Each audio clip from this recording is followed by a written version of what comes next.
निम्नलिखित में से कौन सी सबसे बड़ी संख्या है जो 105 को विभाजित करने पर शेषफल 9 देती है और 164 को विभाजित करने पर शेषफल 20 देती है। अच्छा एक बात सुनना, ये वाला सवाल जो है एलसीएम एचसीएफ में भी रहेगा, एलसीएम एचसीएफ के टॉपिक में भी रहेगा।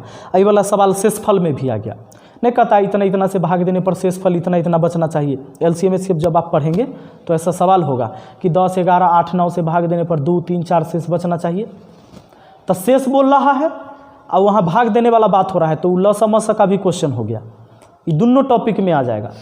तो देखिए यहाँ सवाल क्या कहता है, निम्नलिखित में से कौन सी सबसे बड़ी संख्या है जो 105 से विभाजित करने पर शेषफल 9 देता है और 164 को विभाजित करने पर शेषफल 20 देता है। 105 को भाग दिया जाएगा तो शेषफल 9 आना चाहिए और उसके बाद कहता है कि 164 को भाग दिया जाएगा तो शेषफल 20 आना चाहिए। हम लोगों से क्या कहा है, सुनिए एक बात सुनिए। कहता है क्या कि ऐसा एगो बड़का संख्या बताइए आप जिस संख्या से, माने जो संख्या हम लोग निकालेंगे उस संख्या से इसको भाग देंगे ना, किसको, 105 को, तो शेष 9 आना चाहिए। और उसी संख्या को 164, उसी संख्या से 164 में भाग देंगे तो 20 आना चाहिए। वो कौन संख्या होगा? हालांकि उस संख्या नीचे 4 गो ऑप्शन में भी होगा। जो बात पूछा वो तो ऑप्शन में होगा कि नहीं होगा। तो सवाल जब अच्छा से पढ़िएगा तो एक बात पकड़ा जाएगा। अगर चाहो तो आप ऑप्शन से बना सकते हो कि कौन ऐसा ऑप्शन है, अभी बनाना मत, कौन ऐसा ऑप्शन है जिससे इसमें भाग देंगे तो 9 आना चाहिए और वह ऑप्शन वाला संख्या से इसमें भाग देंगे तो 20 आना चाहिए। तो ये ऑप्शन वाला तरीका हुआ। अब इसका प्रोसेस ये है, ऑप्शन तो समझ गए ना, कोई ना कोई ऑप्शन होगा, चेक कर सकते हो।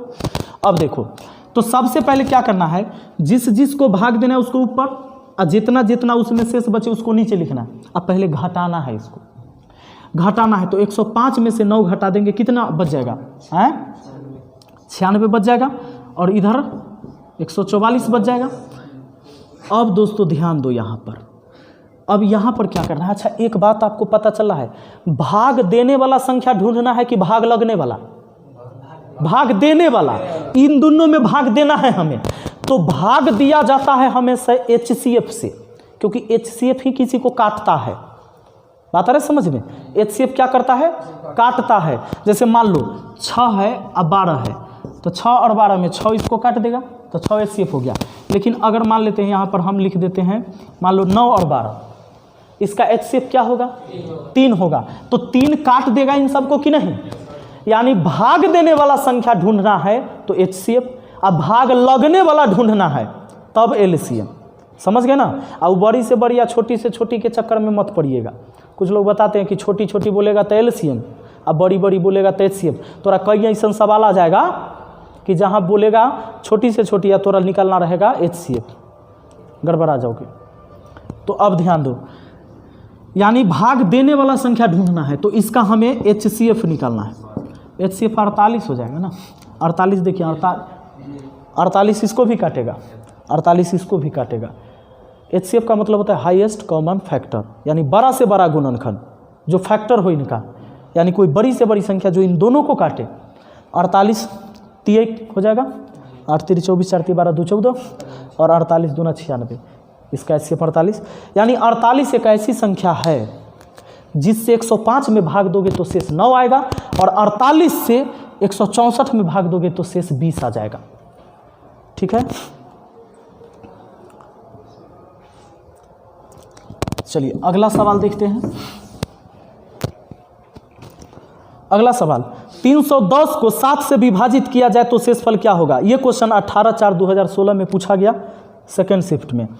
310 को 7 से विभाजित करेंगे तो शेष क्या आएगा? ये तो बताने की जरूरत है क्या?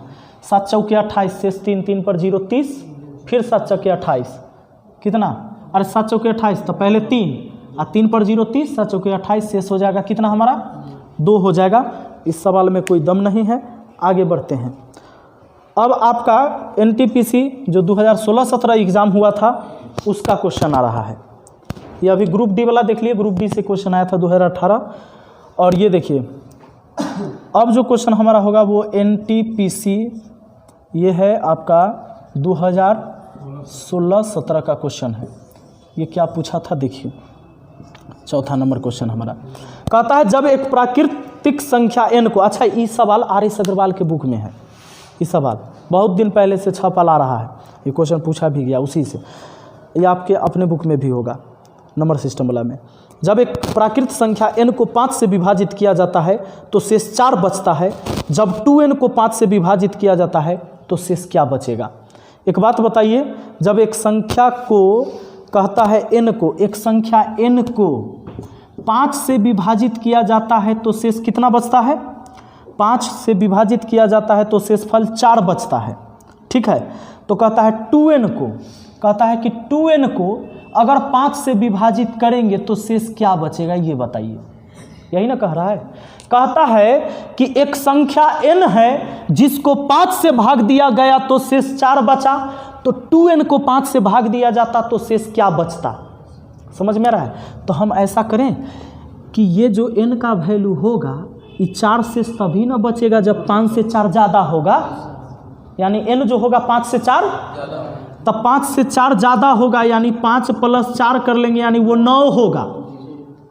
आता है समझ में, यानी 9 अगर इसके जगह रख दे तो 9 में 5 से भाग देंगे तो शेष 4 आएगा कि नहीं, यानी हमें n का वैल्यू पता हो गया। और सुनो, केवल 9 नहीं होगा, और संख्या होगा, पता है कौन, ये देखो, जैसे आप इसको कर दो 5 का दुगुना कर दो, 10 और 4 जोड़ लो, 10 4 14, 14 भी n का वैल्यू हो जाएगा।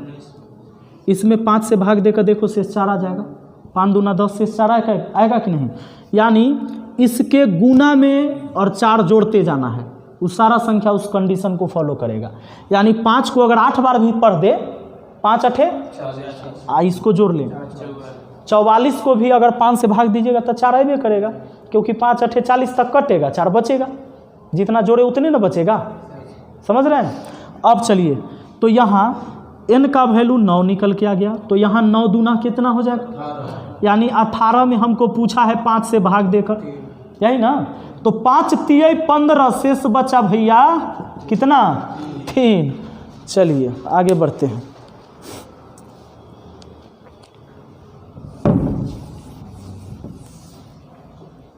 चलिए अगला सवाल क्या पूछा है, पूछा है कि एक संख्या को जब 627 से विभाजित किया जाता है तो 43 शेष रह जाता है, इसी संख्या को जब 19 से विभाजित किया जाएगा तो शेष क्या आएगा। सुनिएगा एक बात, एक संख्या को 627 से विभाजित किया जाता है तो 43 शेष रह जाता है एक संख्या को। तो यहाँ पर ध्यान देना है कि एक संख्या को 627 से विभाजित किया जाता है।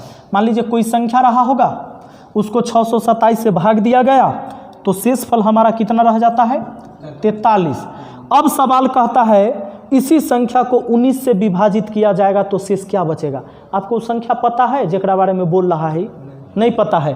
कहता है किसी संख्या को या एक संख्या को, एक संख्या कहने से पता चला, हम बोलेंगे एक लड़का से हम चौक पर मिले हैं, आपको पता चला कौन लड़का से मिले, नहीं। और फिर कहेंगे वह लड़का से तुम मिल के आओ, केकरा से मिल के आओगे, ये तो जिद करना ही हो गया, ज़बरदस्ती नहीं, ये जिद वाला बात हुआ कि नहीं। हम बोलेंगे कि एक लड़का से हम उस चौराहे पर मिल के आए हैं, तुम भी जाना उस लड़का से मिल के आना। अब तुमको न नाम बताए न पता बताएं, सीधे बता दिए चौराहा पर जाना है एक लड़का से मिल के, जिससे हम मिल के आए उसी से तुमको मिल के आना है, दूसरों से नहीं। हम ये भी नहीं बता रहे कि उसका नाम क्या था जिससे हम मिले, यानी जिद्दी वाला सवाल है। ये सवाल कैसा है, इस संख्या दिया नहीं है, आज जिद कैले जा रहा है। कहता है किसी संख्या को 627 से भाग देने पर शेष 43 आएगा, और उसी संख्या को, जबकि संख्या हमको पते नहीं है, उसी संख्या को हम भाग देंगे कितना से, 19 से, तो शेष क्या आएगा। तो क्या करना, जो पहले शेष दिया है ना, जिद्दी वाला सवाल में यही काम करना है, जो पहले शेष दिया उसी में भाग लगा दो, यानी 43 में ही 19 से भाग लगा दीजिए, आ जाएगा आपका आंसर। 19 दूना 38, शेष कितना बचा भैया, शेष कितना, 5। नहीं कोई दिक्कत, ठीक है। चलो आगे बढ़ते हैं।